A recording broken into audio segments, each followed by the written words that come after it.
Império do Ghana, ou simplesmente Ghana. Mas olha só, não tem nada a ver com o atual país chamado Ghana. Bem pelo contrário. Atualmente, o Império do Ghana, o antigo Império do Ghana da África tradicional, está localizado em dois países: Mauritânia e Mali. Mauritânia e Mali. O que quer dizer Ghana? Chefe de guerra. Foi assim que ele nasceu. Chefe de guerra quer dizer Ghana. Inclusive, os reis eram chamados de Ghana no antigo Império do Ghana. E de onde vem a lenda, né? Onde vem a personalidade que fundou o Império do Ghana? Ele se chamava Dinga Cissé, ou simplesmente Dinga. Dinga Cissé, ou simplesmente Dinga. E diz a lenda que ele veio do nada, veio do meio do deserto, teve 12 esposas e 2 filhos. O nome desses 2 filhos? Quina e Diabe. Quina e Diabe entraram em guerra, os dois lutaram, né? Os 2 filhos de Dinga Cissé. E após essa luta, Diabe saiu vitorioso e sucedeu o pai Dinga Cissé nesse início de construção do antigo Império do Ghana. Bem, onde ficava localizado o Império do Ghana? O Império do Ghana ficava localizado ali do lado do deserto do Saara. Ele não tinha acesso ao mar. Ele era um oásis, exatamente um oásis. Ele conseguiu, ao longo do tempo, com as suas rotas comerciais, ligar a África subsaariana ao mar Mediterrâneo. E aí ele passa a dominar o comércio também no mar Mediterrâneo. Jefferson, o que seria a África subsaariana? Abaixo do deserto do Saara.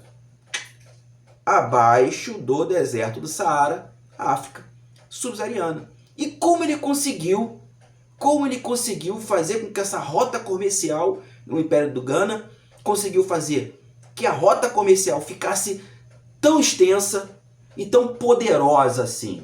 Ele conseguiu porque ele inventou um meio de transporte muito conhecido atualmente e muito descrito, né, em diversas lendas e filmes e tudo mais. A caravana com camelos. A caravana que atravessava o deserto do Saara com camelos. Esse tipo de transporte, esse tipo de movimentação, né, essa rota comercial foi criada pelo Ghana, pelo Império do Ghana. E aí eles iam até a Península Arábica fazer comércio. E qual era a base comercial, a base da economia do Império do Ghana? Vamos lá. Cobre, tecidos, cavalos, tâmaras e escravos. Cobre, tecidos, cavalos, escravos e tâmaras. Por que, Jefferson, não entrou aqui o ouro, já que o Ghana era conhecido como a terra do ouro? Porque o ouro para o Império do Ghana não era basicamente algo muito importante comercialmente. Ele era mais na base do escambo. Então, a principal força estava nessa potência de comerciar vários produtos ao mesmo tempo e fazer essa troca na Península Arábica e depois no Mar Mediterrâneo. Quem começa a fazer do ouro algo potente economicamente foi o império que sucedeu, que dominou o Império do Ghana, que foi o Mali, pelos mandingas. Até então, a terra do ouro tinha muito ouro, mas não tratava de maneira potencialmente comercial o ouro como fonte de economia. Aí eu falei sobre escravos. Você vai pensar assim, caramba, já, até porque o Império do Ghana ele é um marco histórico da África tradicional. Ainda tem muita coisa sendo descoberta ainda pela arqueologia em relação ao antigo Império do Ghana. Então, ele é muito antigo. Ele é um marco na civilização da África tradicional. o modelo de escravidão não era o mesmo modelo de escravidão mercantilista.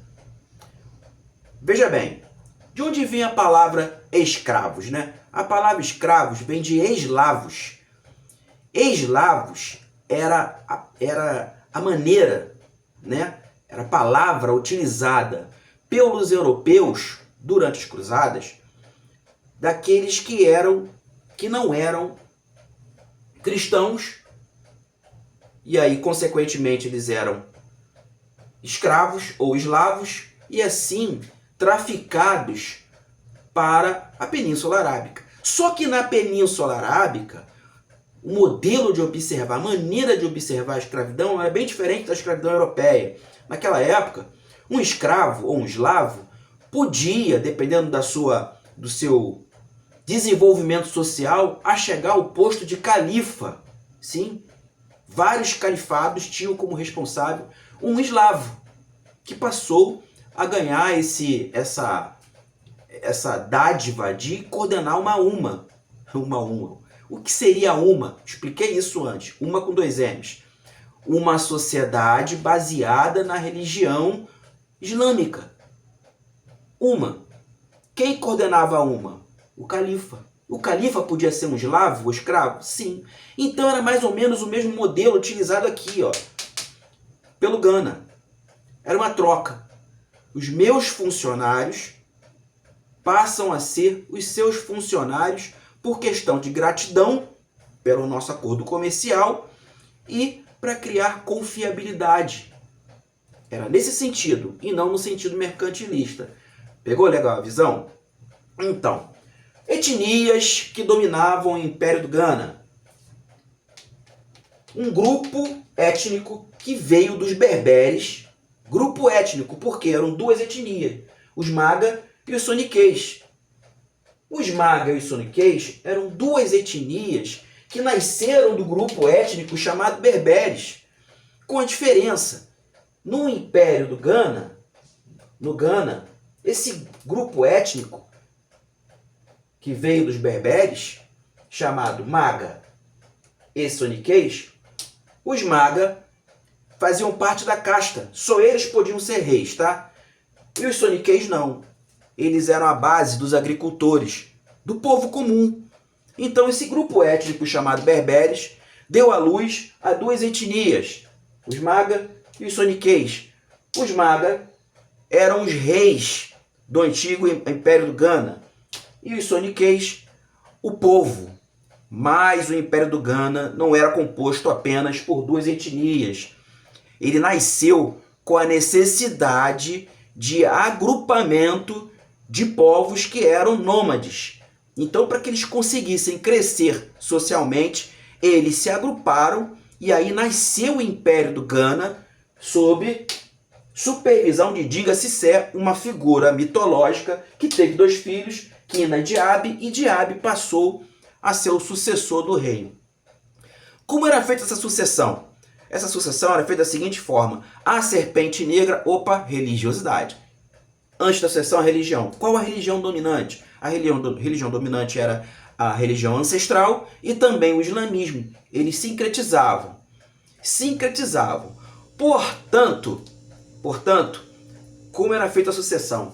Reuniam-se um grupo de assessores esses que ficavam na segunda capital chamada Cumbi Salé. Bem, Gana tinha 2 capitais. Cumbi Salé era o local que abrigava os juízes e os assessores, e também as 12 mesquitas. Era uma capital religiosa. E Algana era onde ficava a realeza, onde ficava o castelo do rei, é onde morava o rei.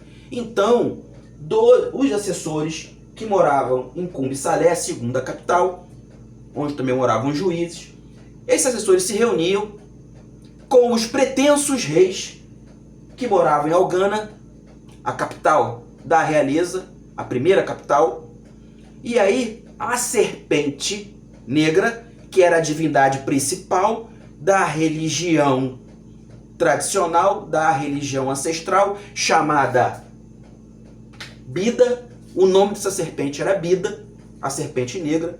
Ela picava dos pretensos, e esse pretenso era coroado rei. Mesmo quando o Ghana passou a adotar a religião muçulmana apenas como religião principal, mesmo quando isso aconteceu, ainda assim essa tradicionalidade não foi perdida. Inclusive, nesse sincretismo entre religiões, entre a religião tradicional e o islamismo, o islamismo aprendeu a cultuar a sua divindade principal, no caso, Alá, certo? Sempre um dia específico, porque aqui a religião tradicional do Ghana fazia da seguinte forma: todas as sextas-feiras eles se reuniam para cultuar as suas divindades. Divindade principal, Bida, a serpente negra. E a gente vê aí uma semelhança com os Fon, que cultuam Dan como divindade principal, a serpente. Aqui no Ghana, Bida, a serpente negra. Diz a lenda que no século XII, quando caiu o Império do Ghana, aconteceu exatamente porque o último rei do Império do Ghana resolveu não cultuar mais as religiões ancestrais e deixou de fazer a oferenda, o sacrifício animal para Bida. E aí aconteceu uma grande seca, onde todos os animais e as plantações simplesmente se perderam, e aí o Império do Ghana foi dominado pelo Império do Mali, que era administrado pelos Mandingas. Inclusive, foram achados vários itens, ou melhor, foram achados várias comprovações arqueológicas mostrando que de fato no século II aconteceu uma grande seca no antigo Império do Ghana, onde os animais morreram e também as plantações secaram. As plantações foram dizimadas. Ou seja, ou uma grande coincidência, ou de fato o mítico, ou de fato o sobrenatural aconteceu. Enfim, existia um sincretismo entre as religiões do antigo Império do Ghana.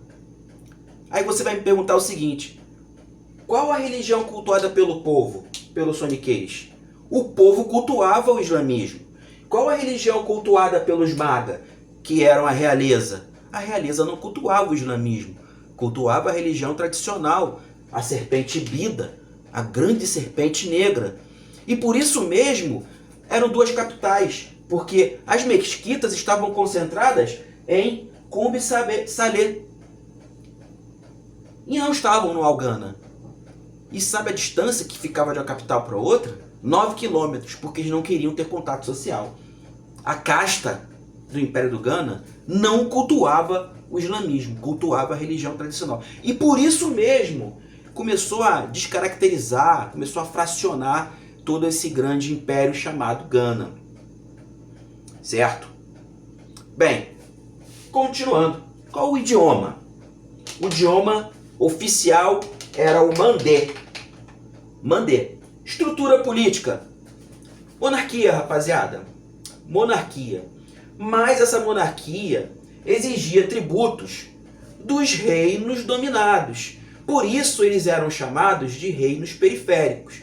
Eles pagavam altíssimos tributos à monarquia, que era uma liderança política, uma liderança religiosa e uma liderança comercial. Porque o imperador, o Ghana, ou o grande rei, tinha a obrigação de fiscalizar o comércio pessoalmente. Todo o comércio pessoalmente. Você está me entendendo? Então era uma monarquia que cobrava tributos dos reinos dominados, chamados de reinos periféricos. Certo? Religião desdobrada entre o islamismo e a religião tradicional. Idioma Mandé. Líder principal e mítico Dinga Cissé, que teve 2 filhos, Kina e Diab. Um desses filhos foi o sucessor, certo? Porque ganhou uma luta com Kina. enfim. E a conhecida Terra do Ouro, que dominou a rota comercial no deserto do Saara, conseguindo unificar a África subsaariana ao Mediterrâneo, com comunidades que eram comunidades agricultoras nômades e tiveram a necessidade de aglutinação, ficavam entre o rio Níger e o rio Senegal, inventaram o transporte, a caravana via camelo, atravessando o deserto do Saara para poder fazer comércio na Península Arábica, lá trocando cultura, trocando materiais, enfim, trocando temperos, certo? Chegou o momento que aconteceu uma grande seca, o império começou a ficar fracionado, e aí Mali dos Mandingas derruba e domina o Império do Ghana. Um último detalhe no Império do Ghana: ninguém passava fome. Por que ninguém passava fome? Toda a plantação do Império do Ghana era dividida entre os reinos e os povos igualmente. Todo o comércio feito nessa travessia do deserto do Saara e depois no mar Mediterrâneo também era dividido igualmente entre os reinos. E esses reinos, os líderes desses reinos, pagavam altíssimos tributos ao imperador. Porém, ninguém passava fome. Algo muito próximo das comunas. Fica aqui a nossa avaliação. Será que nós evoluímos ao longo do tempo ou involuímos ao longo do tempo? Porque se lá na África tradicional, antes do contato com os europeus, no antigo Império do Ghana, já era possível esse tipo de... ainda era possível, aliás, esse tipo de divisão. Mesmo existindo uma casta, ou seja, os dominantes e os dominados, né, essa estratificação, ainda assim ninguém sentia fome. Bem, algo para a gente pensar. Jefferson Marouche, um barco remando contra a maré. Valeu!